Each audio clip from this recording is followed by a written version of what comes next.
오늘 우리가 함께 볼 말씀은 디모데전서 4장 6절에서 11절까지의 말씀입니다. 함께 기도하고 그리고 말씀 보도록 합니다. 말씀으로 이 땅에 오신 주님, 죄인인 우리를 예배의 자리로 불러주시니 감사합니다.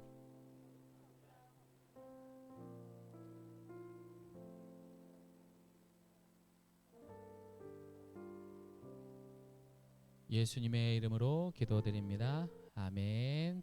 자, 우리 한 절 한 절 교독하고 마지막 절 합독합니다. 내가 이것으로 형제를 깨우치면 그리스도 예수의 좋은 일꾼이 되어 믿음의 말씀과 내가 따르는 좋은 교훈으로 양육을 받으리라.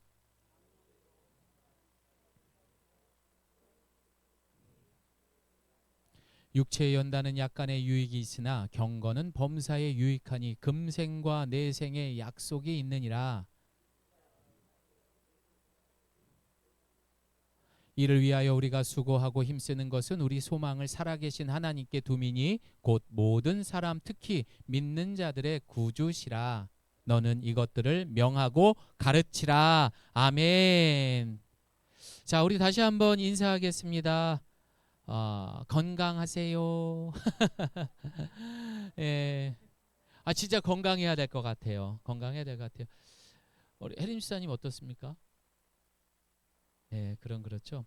근데 참 신기한 게 저희가 나름대로 기도하기를 이제 불안한 상황에서 2주 있다가 출산하기를 더 기도하고 있는데 계속 그 기간이 채워지고 있는 것 같아요. 예, 하나님의 은혜인 줄을 믿습니다. 그래서 뭐 지금은 이제 출산을 해도 괜찮은 상황이죠. 예, 그래서 그래도 어쨌든 건강하게 우리 혜림 집사님과 그리고 우리 유한이도 보채지 않고 또 뱃속에 있는 우리 새 생명까지 건강하게 우리 가족들 만날 수 있도록 계속해서 기도 부탁드리겠습니다. 우리 힘내시라고 박수 한번 쳐드리겠습니다. 네, 안병희 집사님 그래도 좋아 보이십니다. 힘내시고요. 자, 여러분 성경을 보면은요 하나님의 뜻이 담겨 있는 게 바로 성경이라는 겁니다. 성경을 보면 그 하나님의 뜻을 계시하셨다라고 말합니다. 그렇다면 그 하나님의 뜻은 무엇일까요? 하나님의 뜻. 김수미 성도님. 살 빠지셨어요? 좀 빠지신 것 같아요. 예. 하나님의 뜻 과연 뭘까? 말씀을 한번 볼까요? 시작.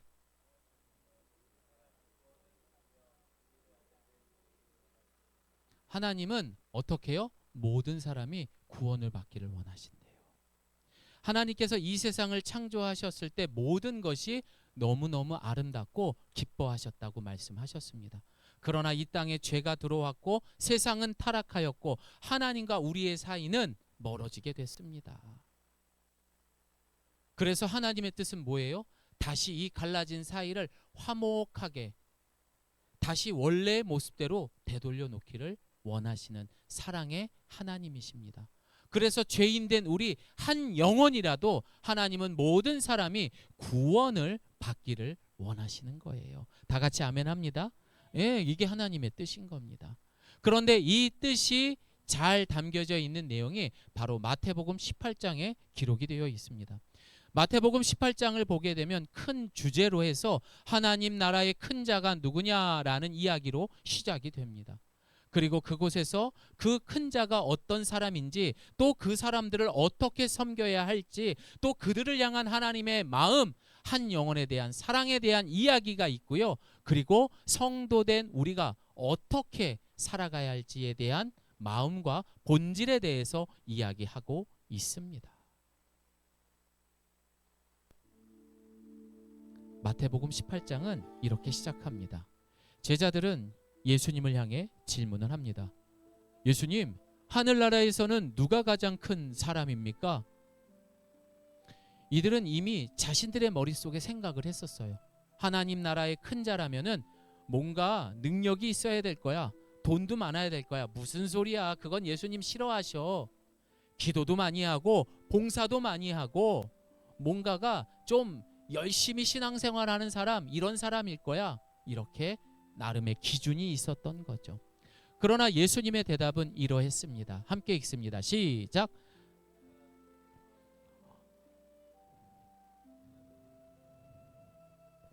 하나님 나라의 큰 자가 누구냐고 물어봤을 때에 오히려 주님은 말씀하십니다. 야, 니네 들어가는 사람은 누군 줄 아니? 바로 누구예요? 어린아이 같은 사람들만이 들어갈 수가 있대요. 어린아이? 아, 얘네들이 하나님 나라의 가장 큰 자라고? 이렇게 말 안 듣는 녀석들이?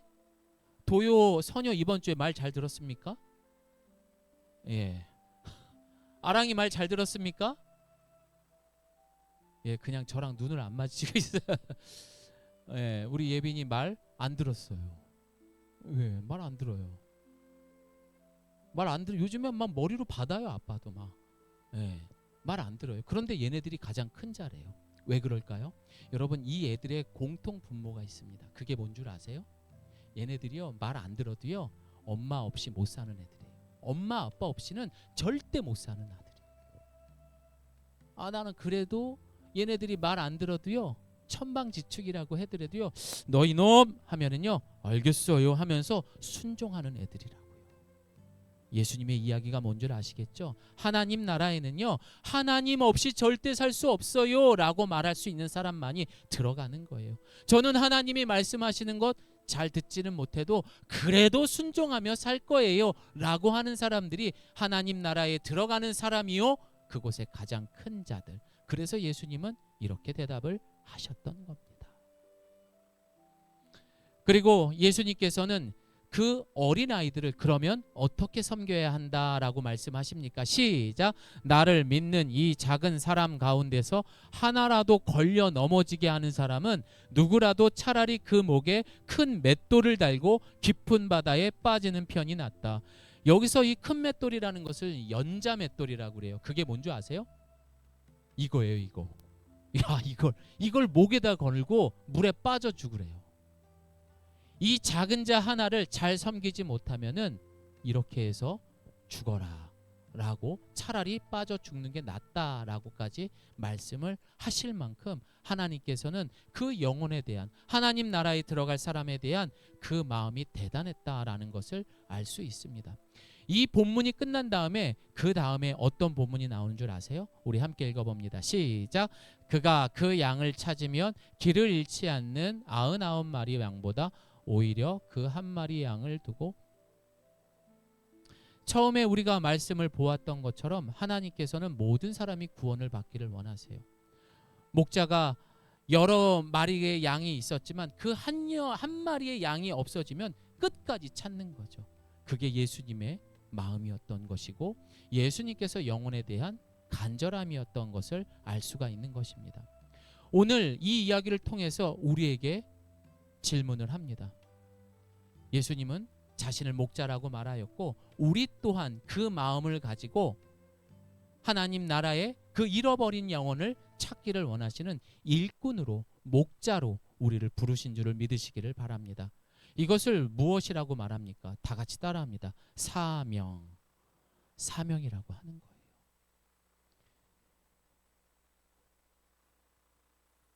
그래서 예수님께서는 제자들을 처음 우리에게 부르셨을 때에도, 그 제자들을 모실 때도 베드로에게 이런 말씀을 하시죠. 시작. 말씀하시되 나를 따라오라. 내가 너희를 사람을 낚는 어부가 되게 하리라 하시니, 이런 사명을 우리에게 주셨던 겁니다. 그래서 우리는요, 사역이 아니라 사명자가 되어야 한다라는 것입니다. 여러분, 사역이 뭡니까? 미니스트리. 어떠한 그런 기관이나 조직에서 봉사를 하거나 섬기는 일을 갖다 사역이라고 하는 거예요. 이거는 단순한 교회에서만 하는 것이 아니라 불교에서, 정부에서도 합니다. 심지어 이단에서도 사역이라고 말을 합니다. 다 하는 거예요. 그럼 우리는 뭐가 돼요? 사역을 해야 됩니까? 사명자가 돼야 합니까? 사명자가 되어야 하는 거죠. 어떤 사명자가 되어야 돼요? 내 목에다가 이 연자 맷돌을 목에 걸 수 있는 그런 마음으로 한 영혼이라도 구할 수 있는, 목숨을 걸고 수행할 수 있는 그 상태, 사명자로 살아가야 되는 것입니다. 여러분, 그래서 제가 오늘은요, 사역과 사명의 차이에 대해서 구별을 해드리려고 합니다. 많은 기독교인들이 왜 신앙생활을 제대로 하지 못하는가라고 했을 때 바로 이 사명에 대한 것을 깨닫지 못하고 사역이라는 것을 먼저 배우기 때문입니다. 사역은 뭐예요? 눈에 보이는 구체적인 일이에요. 교회 가보면은요, 사명이 뭔지 복음이 뭔지도 모르는데 일단은 성가대하고 사람과의 관계가 중요하다고 해서 교사해야 되고 안내해야 되고 식당해야 되고 찬양팀 들어가서 반주하고 노래하고 이거부터 하는 거죠. 직분과 봉사활동, 일반적인 것을 이걸 사역이라고 말해요. 근데 사명은 뭡니까? 한 영혼을 예수님의 제자로 세우기 위함, 이 이유와 목적이 먼저 심어져야지만 정상적이고 건강한 사역을 할 수 있다라는 거죠. 그런데 인정을 못하는 겁니다. 그래서 여러분, 이 사역은요, 여러분 보시는 것처럼 벨리어블이라고 합니다. 변할 수 있는 거예요. 청년기에는 뭐 찬양팀을 합니다. 이제 나이가 먹었으니까 아유 늙었는데 내가 앞에 어떻게 서 그러면서 이제 구역 식구들을 돌보는 일. 이렇게 변화가 될 수 있죠. 심지어 내가 마음에 안 들면 언제든지 그만둘 수 있는 게 사역의 특징입니다. 하지만 사명은 뭐라고 말합니까? 콘스탄트, 끊임없는 거예요. 영원한, 변함이 없는 거예요. 그래서 나를 부르신 그 주님으로 말미암아 우리는 어떻게 해요? 변하지 않는 하나님 나라를 확정하고 영광 돌리는 것이 가장 중심이 되어야 한다라는 것입니다. 또 하나 볼까요? 사역은요, 펑션, 하나의 기능적인 거예요. 몸의 지체로 비유하면 손과 발의 기능이라는 거죠. 주막에서 음식을 놔주고 예배당에 청소하는 거, 그런 기능적인 부분을 이야기한다면 사명은 뭡니까? 아이덴티티, 정체성을 말하는 거예요. 내가 누구인가? 내가 어떤 방향으로 가야 하는가? 나는 세상의 소금과 빛이라는 그 정체성을 분명히 가져야지만 건강한 사역을 할 수 있는데 이 사명에 대한 아이덴티티, 이 사명감이 없다 보니까 우리는 중구난방, 언제든지 마음에 안 들면 교회를 떠나고 감정적으로 신앙생활하는 실수를 하게 되는 것입니다. 또 하나 볼까요? 사역은 바운더리 안에서만 하는 겁니다. 주로 교회, 내 교회 안에서, 우리 교회 안에서만 봉사를 하는 거예요. 성도들을 돕는 일을 하는 거죠. 목사를 돕는 일을 하는 겁니다. 그러니까 늘 이 경계 안에서만, 바운더리 안에서만 활동을 하는 것을 사역이라고 말해요. 하지만 사명은 다릅니다. 사명은 뭐예요? 비욘드예요. 못못을 뛰어넘는 거예요. 그래서 우리가 가정 안에서 예수 믿는 향기를 내면 이제는 그걸 뛰어넘어서 교회로 나가고, 교회를 뛰어넘어서 이웃으로 나가고, 이웃을 뛰어넘어서 이제 민족과 열번, 세계로 나가는 거죠. 이게 사명자라는 것이죠. 근데 이 사명을 깨닫지 못하고 대부분 많은 교회에서는 사역을 먼저 가르칩니다. 이걸 다른 말로 뭐라고 합니까? 교회의 문화라고 말하는 거예요. 그러니 그 사역은 언제든지 사람들끼리 감정끼리 부딪히게 되면은 싸움, 우선순위가 언제든지 바뀌다 보니까 하나님 우선순위가 아니라 목사 우선순위가 될 수도 있다 없다? 있는 거예요. 여러분에게 질문합니다. 그렇다면 우리 성도에게 사명이 먼저입니까? 사역이 먼저입니까? 사명이에요. 우리 모두가 사명을 먼저 깨달을 수 있기를 소망합니다. 자, 그렇다면 사람들이 사역하시는 여러분들, 뭐 아이들을 섬기고 부모로 살아가는 것도 마찬가지죠. 또 교회 안에서 봉사하는 것도 마찬가지죠. 그걸 통해서 여러분이 드러납니까? 아니면 예수님을 여러분을 통해서 드러나고 있습니까? 대부분 사역을 많이 하시는 분들은 자신이 드러나게 됩니다. 그래서 그 사람들을 보고 많은 사람들이 존경하고 칭찬을 해주죠. 절대 예수님의 모습을 찾을 수가 없습니다.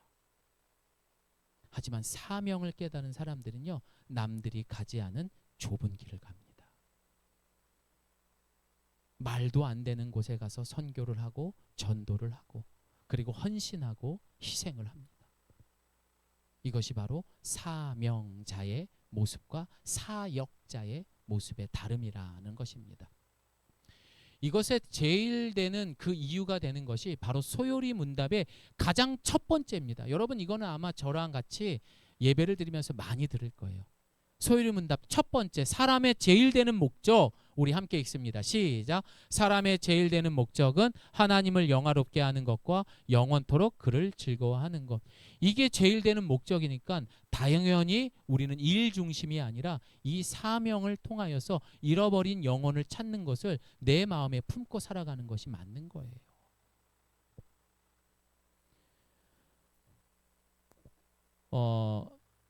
저희가 어제 이제 사도행전이 들어갔어요. 그런데 이 사복음서에 보게 되면은요, 누가복음과 그리고 사도행전은요, 누가 기록했죠? 이영민 집사님? 누가복음과 사도행전은 누가 기록을 했죠? 그렇죠. 이렇게 배우면 안다고요. 누가가 기록했습니다. 그런데 이 누가복음과 사도행전은 큰 하나의 성경입니다. 그래서 누가복음은요, 예수님의 걸어오신 그 발걸음이 기록된 상권이라고 보면은 사도행전은 학원이 되는 거예요. 다시 말해서 예수님이 우리에게 주신 그 사명을 가지고 그 사도들이 이제는 가정을 뛰어넘어 교회를 뛰어넘어 이제는 민족과 열방 땅끝에 이르는 로마에 이르기까지 그 복음 전하는 한 영혼을 구하기 위한 사명자의 삶이 담겨져 있는 것이 사도행전의 이야기인 것이에요. 그 사도행전의 이야기에 가장 핵심이 되는 말씀이 1장 8절입니다. 시작. 오직 성령이 너희에게 임하시면 너희가 권능을 받고 예루살렘과 온 유대와 사마리아와 땅끝까지 이르러 내 증인이 되리라 하시니라. 여러분, 이 이야기 전에 무슨 이야기가 있어요? 예수님이 이제 이 세상에 십자가에 달려 죽으시고 40일 동안 우리와 함께 하셨습니다. 그리고 난 다음에 얘들아 빠이빠이 내가 다시 올게 하고 마지막으로 우리에게 유언처럼 하신 말씀이에요. 너희가 이제 내가 죽고 나면 성령을 너희에게 줄 거야. 그럼 너희가 그걸 받고 교회 봉사도 하고 다 좋아. 그러나 제일 중요한 게 뭐예요? 사명자에게 제일 중요한 거 뭐예요? 땅 끝까지 이르러 증인이 되는 거예요. 복음 전하는 거예요. 한 영혼이라도. 그거에 너희들이 다하길 바란다. 이게 우선순위가 돼야 되는 거예요. 이걸 깨닫지 않고선 내가 교회를 다닌다, 내가 뭘 한다, 반드시 여러분 피곤함이 있을 겁니다. 언젠가는 내 뜻대로 언제든지 그만둘 수 있다라는 거죠. 그래서 우리는 성령을 받을 수 있는 저와 여러분 되기를 소망합니다. 예. 자, 그래서 여러분 우리가 그런 증인의 삶, 그런 사명자의 삶을 살기 위해서는 어떻게 살아가야 되는가? 자, 시작. 그대가 이런 교훈으로 형제 자매를 깨우치면 그대는 믿음의 말씀과 그대가 지금까지 쫓고 있는 좋은 교훈으로 양육을 받아 그리스도 예수의 좋은 사명자가 될 것입니다. 이게 구체적으로 뭘까? 그러고 봤더니요, 이 기독교 강요의 그 내용에 대한 사명자가 되기 위한 그 방법은 함께 읽습니다. 하나님을 아는 지식과 경건. 시작. 참된 지식은 하나님을 아는 것이며 그 지식의 목적은 경건입니다. 다시 말해서 우리가 그 사명자의 역할을 잘 감당하기 위해서는 하나님을 알아야 된다는 거예요. 그러니까 말씀을 보지 않고선 내가 신앙생활하고 예배당까지 오는 건 내 의지로 가능할 수 있어요. 하지만 진짜 성경 속에 담겨있는 그 말할 수 없는, 형용할 수 없는 그 감동과 기적을 진짜 경험하고 싶다면은 하나님을 알아야 돼요. 근데 그 목적이 뭐예요? 경건이라는 거예요. 경건한 삶을 살아야 된다라는 것입니다. 사명자의 삶을 살기 위해서는 경건이 꼭 필요한 거구나. 그래서 오늘 사도 바울은 자신의 아들과 같은 디모데 목사에게 경건에 대해서 가르치고 있습니다. 여러분, 경건이 무엇입니까? 시작. 하나님을 향한 태도라는 것입니다. 그렇다면 하나님을 향한 태도, 그 사명자가 꼭 가져야 할 그 경건은 어떤 겁니까? 시작. 하나님을 아버지로 너무 사랑하기에 그분 앞에 순종으로 내 삶으로 증거하며 나를 드리는 헌신. 이러고 보니까 좋은 건 다 갖다 붙인 것 같아요. 하나님을 다시 말해서 늘 가까이 하는 삶을 살아야 되는 것입니다. 디모데가 목회하고 있었던 에베소 교회는요, 저속하고 헛된 꾸며낸 이야기들로 인해서 문제가 많았었습니다. 그래서 사도 바울은 이 이야기들을 알고 있었기 때문에 너희들은 말이야, 야 디모데 목사야, 너희 교회는 경건함에 이르도록 훈련을 해야 돼라고 말했던 겁니다. 자, 그 교회에는 그런 잘못된 걸로 인하여서 성도들이 사역하는 사람들도 있었고 사명을 가진 사람들도 있었겠지만 그들은 그것이 거짓인지 진실인지 구별하지 못했던 것이죠. 이게 지금 에베소 교회의 모습이자 2000년이 지난 지금 현 대한민국 교회의 현실이라는 것입니다. 여러분, 우리 교회도 어쩌면 이런 모습을 갖고 있는지 몰라요. 사명자의 그 놀라운 우리의 부르심을 깨닫지 못했기 때문에 우리는 지금 어떤 액션도 하지 못하는 거라고요. 모여서 성경 보자, 모여서 성경 공부하자, 기도하자, 가서 같이 섬기자 못하고 있는 거죠. 왜? 그걸 단순한 일로만 보고 있기 때문에. 결단 못하죠. 용기 못 내죠. 왜? 인간관계가 더 중요하니까. 그렇게 하면 내가 누군가에게 상처 주는 것 같으니까. 이걸 좀 더 구체적으로 설명드리겠습니다. 여러분, 그 당시에 에베소 교회는요, 망령되고 허탄한 신화를 버려라. 그 당시의 배경이 바로 이 망령되었다라는 것은 영지주의가 그때 유행이었습니다. 영지주의가 뭐예요? 여러분, 말 그대로 그 당시의 사람들은요, 육신의 껍데기는 배려도 된다고 생각을 했었어요. 오로지 영만이 맑으면은 다 천국 갈 수 있다. 그거 주장하는 사람들이에요. 그리고 그들이 예수를 인정할 수 없었던 것은, 야, 예수가 어떻게 하나님이냐? 우리랑 똑같이 먹고, 죄송합니다, 똥 싸는데 그 사람이 무슨 메시아야? 오로지 하나님은 영이시야. 이걸 우겼던 사람들이죠. 이게 그 당시에 유행했기 때문에 사람들이 흔들렸던 거죠. 그리고 유대교적 신화, 이거는 지금의 말로 한다면은 오늘날 SNS를 통해서 사람들이 보고 있는 그 당시에 유행했던 겁니다. 이걸 보고 따라하고 싶고, 이걸 보고 말도 안 되는 그런 거짓 뉴스를 믿고 그거대로 그걸 사람들에게 전하고 했던 그런 모습들이 2000년 전에만 있었던 것이 아니라 지금 오늘날의 모습과 똑같은 거예요. 이런 모습으로 인하여서 그들은 경건에 이를 수 없었고 결국 사명자가 아닌 사역하는 사람들만 있었던 교회가 에베소 교회였던 것입니다. 그래서 그들에게 사도 바울은 경건에 이르도록 내 자신을 연단하라. 여기서 연단은 훈련하라 라고 말하는 거예요. 그래서 매주 토요일마다 모여서 성경 읽기를 하는 거예요. 이 훈련 없이 우리가 누군가에게 복음을 전하는 건 절대 있을 수 없습니다.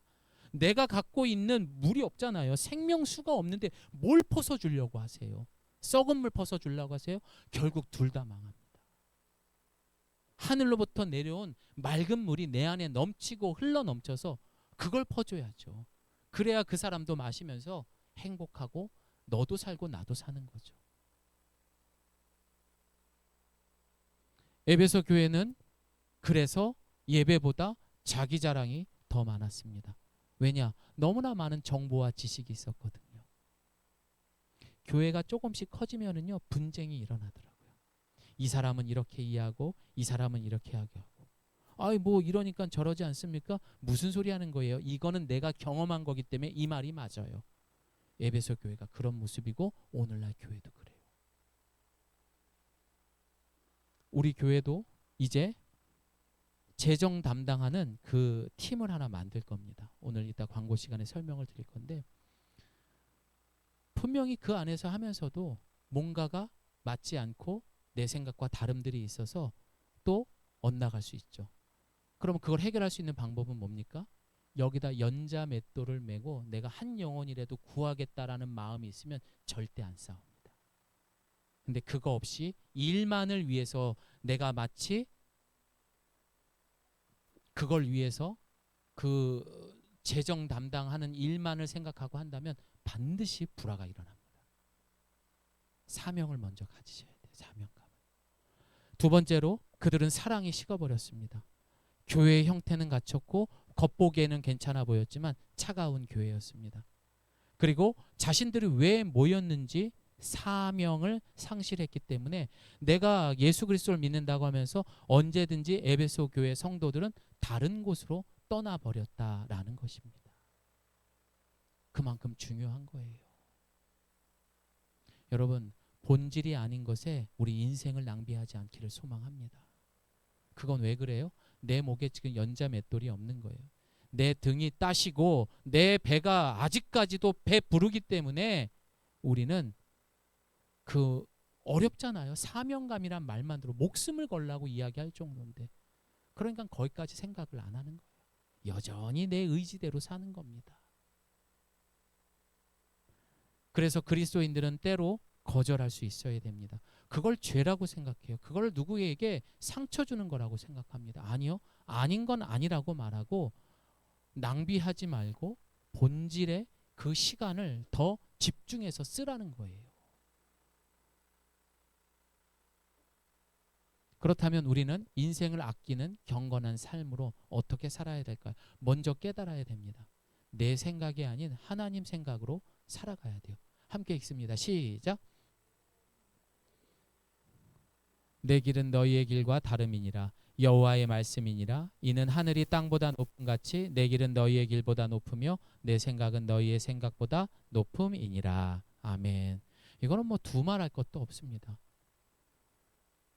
특별히 내가 뭔가 큰 일을 계획하고 항상 조심하십시오.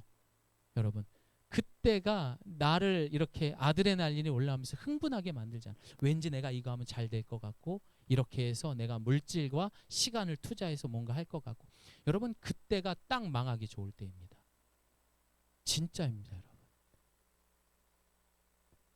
이 사탄 마귀는요, 잘 알아요. 우리 인간의 그거를. 그 속성을 너무 잘 알기 때문에 얘네 몸에서 뭔가 지금 흥분된 상태라는 걸 알고 바로 눈치채고 치고 들어옵니다. 항상 기도하고 하나님의 생각을 따라갈 수 있기를 소망합니다. 여러분, 이게 뭡니까? 과거에 우리가 그래서 인생을 아끼는 경건의 삶 두 번째는 뭐냐면요, 이 만몬주의를 조심해야 됩니다. 우리 함께 읽습니다. 시작. 한 사람이 두 주인을 섬기지 못할 것이니 혹 이를 미워하고 저를 사랑하거나 혹 이를 중히 여기고 저를 경히 여김이라. 너희가 하나님과 재물을 겸하여 섬기지 못하느니라. 돈을 사랑한 사람은 결코 하나님을 사랑할 수 없습니다. 절대입니다. 그거는. 여러분, 이거 빨리 내려놓을 수 있어야 돼요. 돈을 많이 벌을지언정 잃는 것도 분명히 있습니다. 내가 감당할 수 없는 것만 반드시 있을 겁니다. 돈으로는 침대를 살 수 있어도 잠은 살 수 없고 책은 살 수 있어도 지혜는 살 수 없다. 이거 뭐 에이스 침대 광고입니까? 아니죠, 여러분. 돈에 대한 경각심을 가져라, 이 얘기예요. 그런데 세상은 지금 뭐라고 말하는 줄 아세요? 미국의 굉장히 유명한 잡지회사의 편집장이 얼마 전에 병으로 사망했습니다. 그 사람이 이런 글을 남겼어요. 함께 읽어볼까요? 시작. 돈으로 행복을 살 수는 없지만 울더라도 자전거 위보다는 페라리 뒷좌석에서 우는 것이 낫다. 페라리가 뭐예요? 최소한 3, 4억짜리 뭐 10억짜리 되는 차예요. 자전거에서 우느니 좋은 차에서, 그러니까 돈이 좋다는 거죠. 헬렌 거치 브라운, 이 여자분이 그 잡지책을 이제 편집하는 굉장히 유명한 그 편집장인데, 이 사람이 던진 말들을 보면은 온전히 쾌락, 물질주의 이런 거에 대한 글들이 많았고, 많은 사람들이 그 세상 속에 파격적인 내용들이었고 열광했었습니다. 그래, 돈이 최고야. 근데 여러분, 이걸 보면서도 우리도 그렇게 살지 않습니까? 맞잖아요. 여러분, 조심하셔야 돼요. 진짜 조심하셔야 돼요. 오늘 이 시간 모두가 하나님을 더 사랑할 수 있기를 소망합니다. 예. 디모데전서 4장 7절 우리 함께 읽어봅니다. 망령되고 허탄한 신화를 버리고. 그래서 우리 어떻게 해야 돼요? 경건에 이르도록. 예. 이 경건에 대한 훈련을 해야 돼요. 목사님, 경건이 뭐예요? 경건이 뭐예요? 이 경건을 통해서는 우리가 하나님께서 우리에게 주시는 미래와 희망을 주는 것이다 라고 말하고 있습니다. 여러분, 우리가 고난당하는 것, 또 우리가 힘들어하는 것 절대 하나님이 우리 미워서 아닙니다. 우리에게 하나님이 주시는 건 평안이요 재앙이 아니다 라고 말씀하셨고, 오히려 미래와 희망을 주는 것이다 라고 말씀하셨습니다.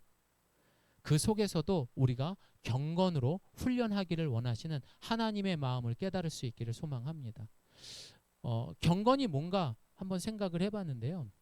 이게 제 아내랑 저랑 결혼하기 전에 제 아내가 저한테 썼던 편지예요. 사랑하는 오빠, 못난이 경주 때문에 막 이런 내용들이에요. 사랑했으니까 결혼한 거 아니겠어요? 근데 재밌는 건 결혼하기 전에 제 아내하고 저하고요. 우리 아내가 보시기에는 되게 무뚝뚝해 보이고 막 표현 굉장히 저에게는 참 많은 표현을 했습니다. 얼마나 예뻤냐면요. 예, 이런 것도 저한테 사진도 보내주고 예, 이렇게 저희가 풋풋했던 그런 시절이 있었습니다. 우리 함께 말씀을 읽어보겠습니다. 시작. 하나님께 속한 자는 하나님의 말씀을 듣나니 너희가 듣지 아니함은 하나님께 속하지 아니하심이로다. 왜 이걸 보여줬을까요? 저희가 결혼하기 전에 연애할 때요. 밤에 이제 퇴근하고 들어와서 전화 통을 잡잖아요. 그리고 서로 이제 이 얘기를 합니다. 뭐 이런 일이 있었고 저런 일이 있었고 하다 보면은 1시간 지나고 2시간 지나고 3시간 지나고 하다 보면 하고 잠이 들어요. 그렇게 해서 하루, 이틀, 일주일 내내, 한 달 내내 그러다가 그해 11월에 결혼까지 해버린 거죠. 여러분 이게 무슨 말이에요? 사랑하면은요 그 사람의 말에 귀 기울일 수밖에 없더라고요. 밤새도록 잠이 올 때까지 듣고 싶더라고요. 여러분은 이게 경건인 것 같아요. 하나님께서 우리가 어떤 태도를 보았느냐, 하나님을 향한 우리의 태도라고 말하잖아요. 내가 정말 사랑한다면은요 하나님 말씀대로 가까이 사는 거예요. 내가 이걸 보다가 잠이 들 만큼. 이게 경건의 삶인 거예요. 여기에 이 사진 놓고 우리가 이걸 이게 아니라 이거보다 더한 그 하나님과의 시간을 더 많이 갖기를 원합니다. 그래서 이 경건 훈련을 통해서 우리가 잊지 말아야 되는 것은 무엇이냐? 여러분, 우리가 꼭 이겨야 하는 싸움이 있습니다. 부부싸움? 이거 져도 돼요. 이국 성도님, 오늘부터 이기려고 하지 마세요. 무조건 지세요. 아멘 하세요. 죄송합니다. 이런 반전의 대답이 있어. 이영미 집사님, 절대 이기면 안 돼요. 아멘 집사님? 예, 절대 이기면 안 돼요. 이런 건 져도 돼요. 언제든지 져도 돼요. 다 같이 아멘 합니다. 형제들끼리 예빈아, 그 2살짜리랑 왜 싸워? 막 배에 올라타가지고 막 머리를 뜯고 둘이 이거 져도 돼요. 이런 싸움은. 도요야, 네 얘기하는 거야. 선녀한테 그러지 말라고. 선녀야, 형한테 그러지 말라고.